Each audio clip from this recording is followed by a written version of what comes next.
All right, y'all. Good morning. It's Falcons Daily. I'm your guy, CG, Craig Green, the host of the show. Appreciate all of you checking us out once again. If you want to give me a follow, you can follow me at Craig G Sports, CRAIG, the letter G in the word sports.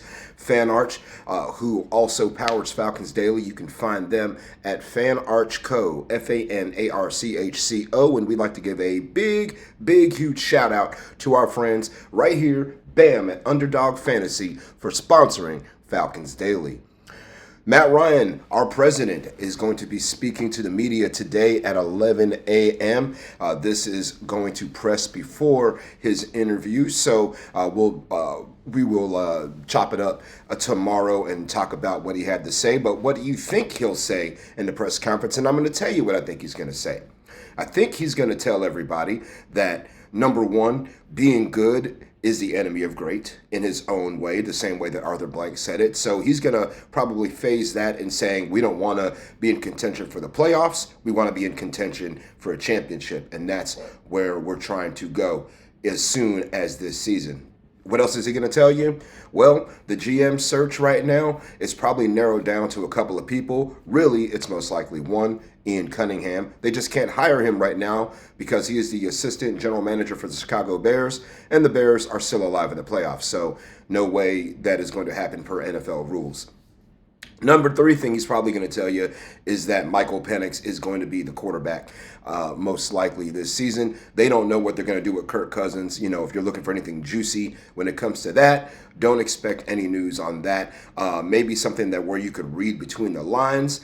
But again, all signs point towards Kirk Cousins being released this beginning, before the beginning of the league year, before his bonus starts to vest and he can collect on it.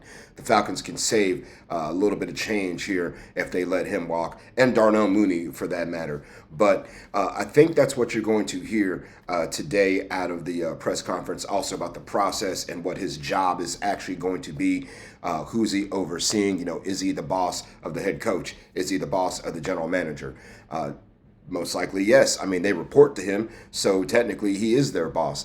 And they want to know about the kind of culture he's going to want to employ to Flowery Branch. So, like I said, I think it's really cool here that Matt Ryan, he was the franchise quarterback for 14 seasons. Now he's the quarterback of the franchise itself. You know what I'm saying?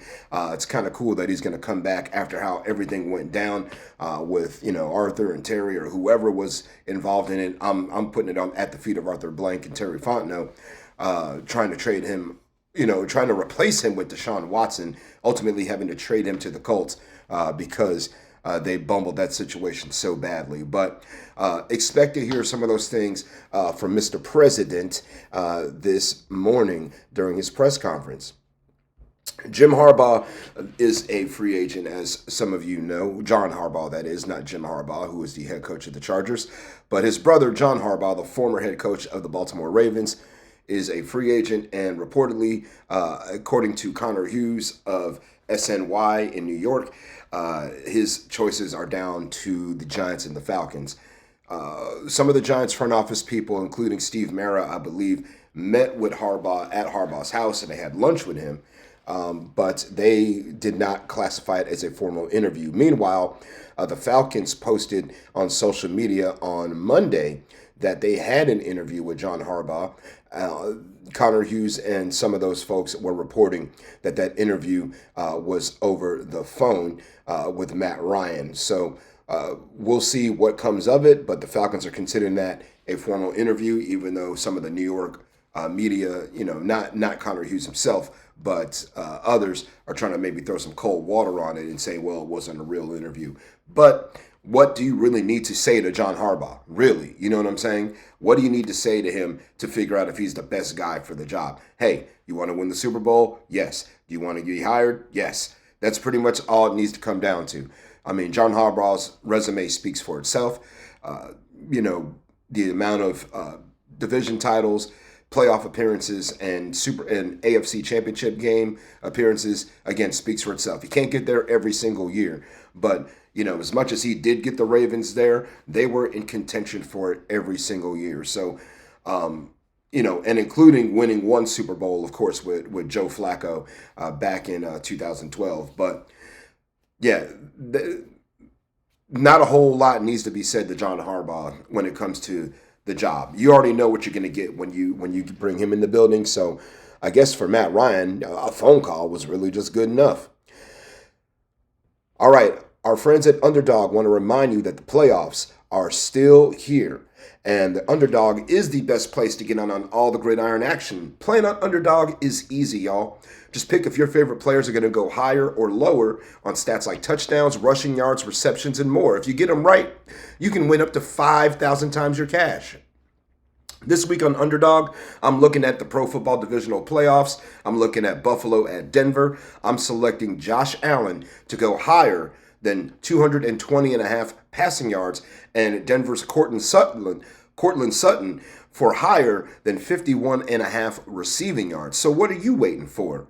Download the app today and use promo code FootballFan. It's right there on the screen in front of you to score $75. That's $75 in bonus entries when you play your first $5. That's it, $5. That's promo code FootballFan. Underdog. Make picks, win money.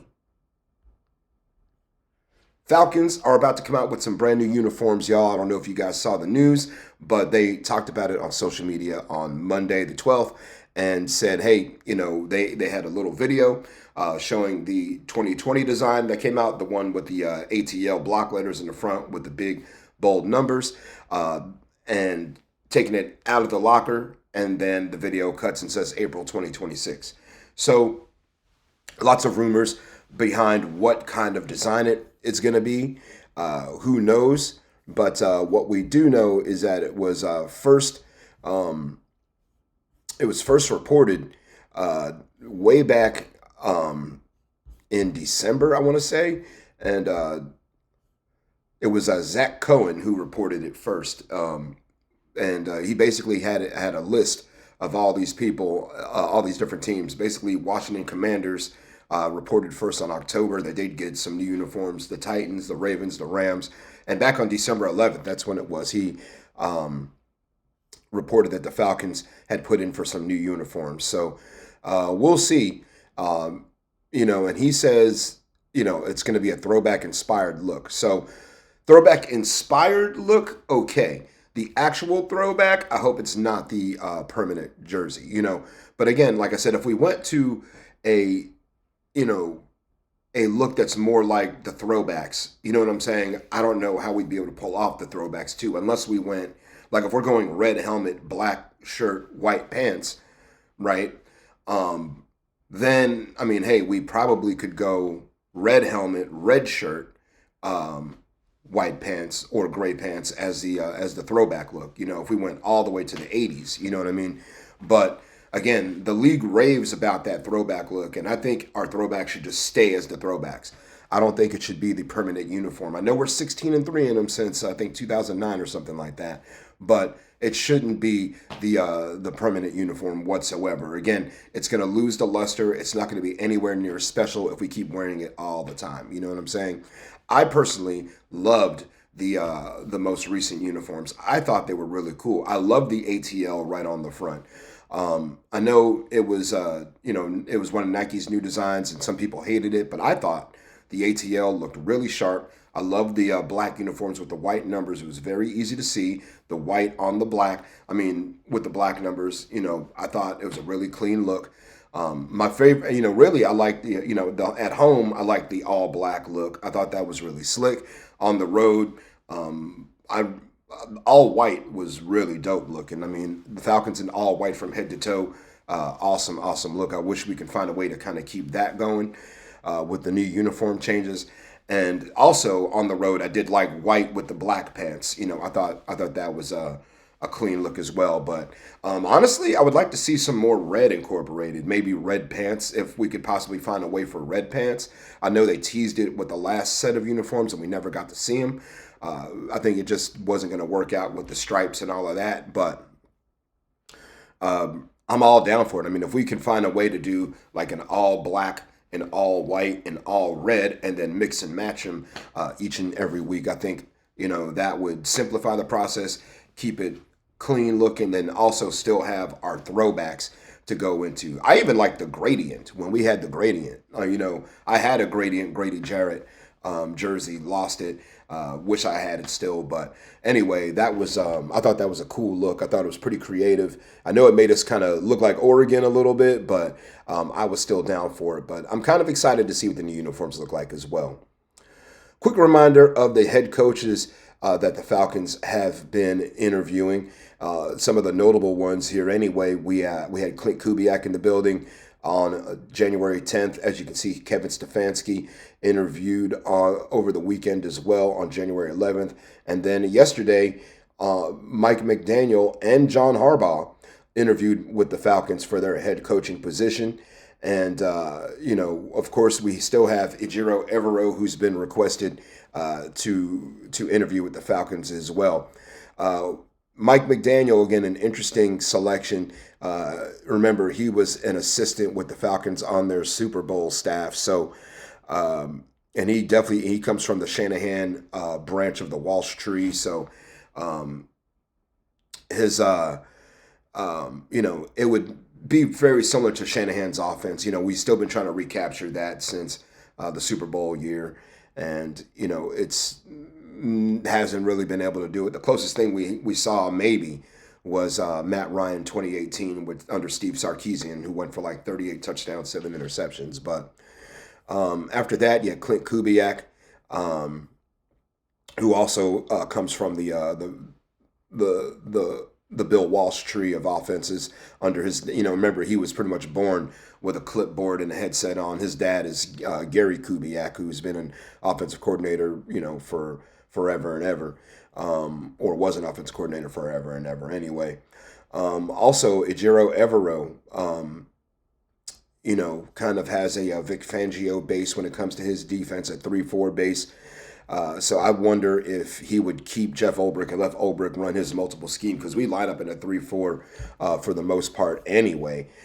So that's one more candidate that we requested. Other guys that we requested that hasn't been granted yet was Vance Joseph, was also requested from the Denver Broncos. Also, we requested to speak to Robert Saleh, the 49ers defensive coordinator. Hasn't been granted just yet as well. And Jeff Hafley of the Green Bay Packers. Whether or not Hafley wants to interview with us, don't know, but the request was put in and has not been granted just yet. But 2 more coaches could be available after their teams exited the playoffs. Those 2 coaches are Matt LaFleur and Mike Tomlin. Are they available? You know what I mean? And the reason why there's been a lot of speculation about Matt LaFleur, could he be on his way out of Green Bay after this latest playoff exit? This time, they lost on the road to the Bears, and they're out of there. So Matt LaFleur has 1 year left on his contract. That's the telltale factor. Everything I've seen says that they're working towards an extension. That way, each side has some clarity. Each side has knows what their future holds, and doesn't really have to worry about any of that speculation going forward. Mike Tomlin, of course, the other one, he's been with Pittsburgh for 20 years, and again, just last night, the Steelers lost 30-6 to the Houston Texans in the playoffs. So, is it possible that Pittsburgh could be looking for a change of scenery as well? I mean, John Harbaugh is out there. Imagine that. Would that be the equivalent? Would that be the AFC North equivalent of, let's say, Sean Payton being the Falcons head coach? You know what I'm saying? Or Mike Smith being the Saints head coach? Would that be the AFC North equivalent of one or the other? Probably. I mean, both teams, despise each other. And, Mike Tomlin, for me, if he does become, if they do decide to part ways with Mike Tomlin, instantly for me, he is the number 1 coach on the board, higher than Harbaugh. Right now, and my board right now has Harbaugh number 1, and then Mike McDaniel would be number 2. Well, actually, Kevin Stefanski too. And then I would say probably Mike McDaniel would be 3 for me. After that, I would go with Clint Kubiak or Vance Joseph, either one. But I'm not really looking for the Falcons to get a first-time head coach here. If we're trying to win like Arthur Blank says he wants to win, we don't need any more first-time coaches in the building until we've established some kind of winning and that we actually lose a coach to go somewhere else. But keeping your eyes on the situations with Matt LaFleur and Mike Tomlin, you never know, they could become available. All right, y'all. We will break down Matt Ryan's press conference on Wednesday's show. If you haven't watched it, go ahead and get ready to go watch it right now. We'll see you guys tomorrow on Falcons Daily. I'm your guy, CG. Sayonara and buenos noches.